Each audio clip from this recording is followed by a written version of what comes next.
Nah ini Mas untuk masuk ke tema kita adalah kodam ya. Nah, kodam itu sebenarnya definisi kodam itu apa Mas? Jadi begini, untuk kodam sebenarnya, kalau untuk definisi kodam sendiri itu merupakan atau jin pendamping. Ana wong nang Rimawasti taing Hyang Pandati. Assalamualaikum warahmatullahi wabarakatuh. Masih bersama channel kami Babat Tanah Jawa. Bagaimana kabar hari ini untuk teman-teman subscriber? Alhamdulillah, semoga dikaruniai kesehatan. Terus tema hari ini apa ini Mas? Oke, pada tema hari ini kita akan bahas sesuai apa yang ada di layar. Kita akan membahas merupakan jenis-jenis kodam. Kodam. Dan juga kodam. Oh ya, jadi kita akan membahas kodam. Sepertinya nggak salah itu kodam itu bawaan dari lahir ya Mas, atau yang mendampingi kita dari lahir ya. Ya, jadi begini Mas, untuk oke. Ya, moga Mas.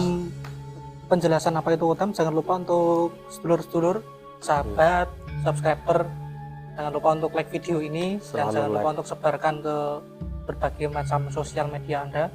Dan jangan lupa bagi sedulur-sedulur yang baru mengetahui channel ini, jangan lupa untuk subscribe terlebih dahulu, tekan tombol notifikasinya supaya mendapatkan video terbaru dari kami. Ya, untuk selalu update. Kita akan update seminggu sekali ya Mas ya. Seminggu sekali kita akan update. Nah ini Mas, untuk masuk ke tema kita adalah kodam ya. Nah, kodam itu sebenarnya definisi kodam itu apa Mas? Jadi begini, untuk kodam sebenarnya, kalau untuk definisi kodam sendiri itu merupakan atau jin pendamping yang mendampingi manusia dari lahir, dari alam kandungan sampai dilahirkan ke dunia.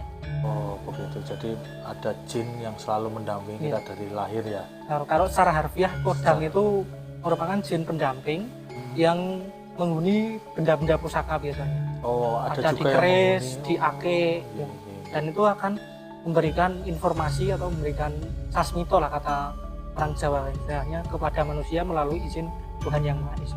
Oh begitu. Kodam seperti itu. Kalau untuk jenis-jenis kodam sendiri apa Mas? Kalau kodam sendiri sebenarnya ada dua jenis. Yang pertama ada kodam leluhur, dan yang kedua ada kodam yang didapat dari amalan. Kalau kodam leluhur itu seperti apa Mas? Ataukah memang sudah bawaan? Kalau kodam leluhur biasanya kodam yang, kalau istilah Jawanya apa ya, nitis. Oh nitis. Nitis ke kita itu dari leluhur secara turun-temurun.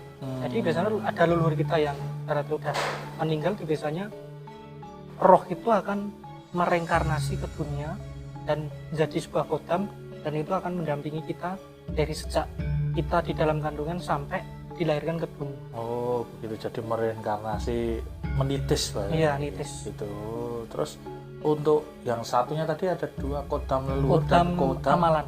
Kodam amalan. Nah, kodam amalan itu apa itu Mas? Apakah kita harus melakukan sebuah ritual ataupun puasa ataupun nelakon atau apa? Iya betul sekali. Jadi kodam amalan itu kodam yang didapat oleh manusia melalui amalan-amalan tertentu. Contohnya misalnya kita kalau mendapatkan kodam, katakanlah kodam harimau, maka kita akan melakukan satu tirakat atau prihatin. Kalau orang Jawa itu amalan yang kita lakukan itu biasanya ada berbagai macam. Misalnya ada kita nenepi di suatu tempat, meditasi, atau berpuasa, atau wirid juga bisa.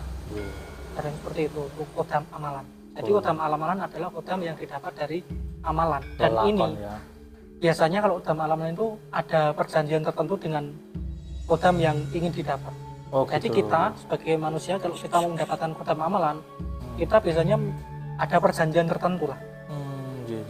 Jadi kalau amalan seperti itu ya, jadi ada istilahnya tirakat atau untuk menjalani sebuah untuk mendapatkan kodam kita harus berpuasa ataupun bertirakat lah, istilahnya prihatin ya.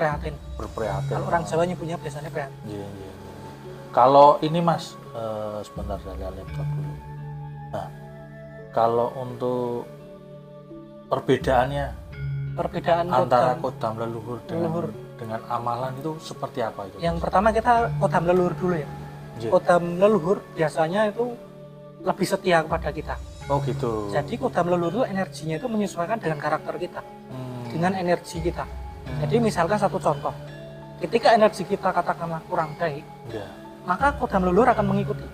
Mengikuti sesuai dengan energi kita. Tapi kalau energi kita baik, kita ceria, misalnya seorang itu memiliki kodam leluhur itu energinya ceria, terus fun, senang itu, maka kodam leluhur akan mengikutinya.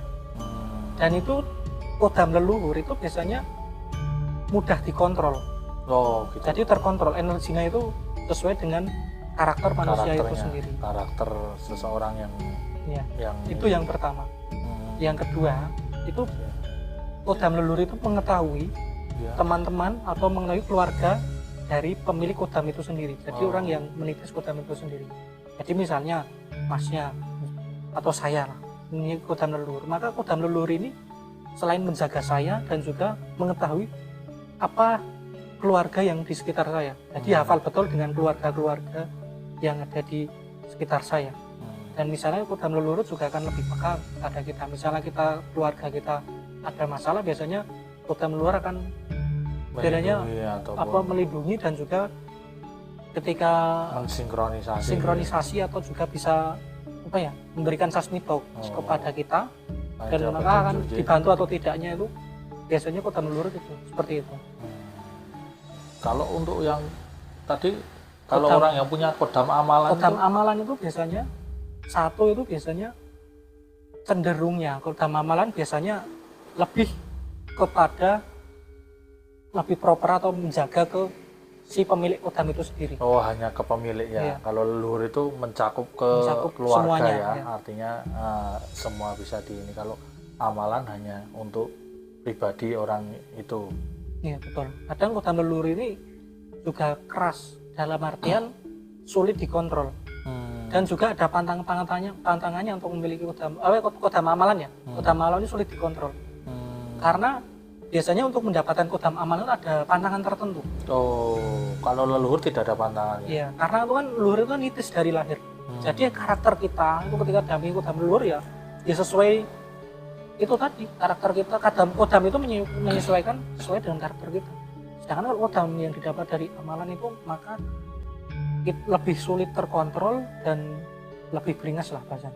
Karena begini, ketika kita mau mendapatkan suatu kodam amalan itu biasanya kita ada perjanjian tertentu. Contoh saya mendapatkan kodam harimau, dan saya tirakat dan sudah mendapatkan kodam itu, dites ke saya. Dan setelah itu ada perjanjian tertentu. Contoh pantangannya misalnya tidak boleh berbuat jelek. Contohnya misalnya minuman keras ataupun melanggar. Seperti itu contohnya. Maka kalau itu dilanggar, maka kodam ini akan kodam amalan ini tidak mau lagi menjaga kita. Karena itu sesuai dengan perjanjian. Gitu ya. Jadi, itulah beberapa kodam yang bisa kita bisa kita dapatkan dan untuk menjaga kita. Seperti itu kodam. Menarik Mas untuk pembahasan kodam hari ini. Jadi memang di setiap biasanya orang lahir itu pasti ada pendampingannya. Iya. Pasti punya pendamping atau bahasanya ya kodam itu tadi. Iya, kodam. Yang selaras dengan kita maupun keluarga ya, seperti itu. Dan itu pun pasti datangnya juga dari leluhur-leluhur yang punya tirakat dulu ya. Iya. Yang tirakatnya bagus, atau siapa yang istilahnya leluhur dari terah-terah manapun itu, dari terah keluarga kita yang tidak tahu, kita sendiri tidak kenal, tapi bisa menitis ke kita. Seperti itu untuk kodam. Mungkin itu kita tadi udah belajar mengenal beberapa kodam. Mau ditutup atau apa gini? Ya mungkin kita hari ini cukup dulu untuk kodam, dan kita akan pembahasan lainnya. Tapi tetap subscribe di channel kami karena bisa mengikuti perkembangan apa yang kita explore hari ini. Mungkin itu dulu Mas. Saya Punto Isblek, salam budaya, rahayu, dan Mas Londo Jowo seperti biasa yang dengan ciri khasnya.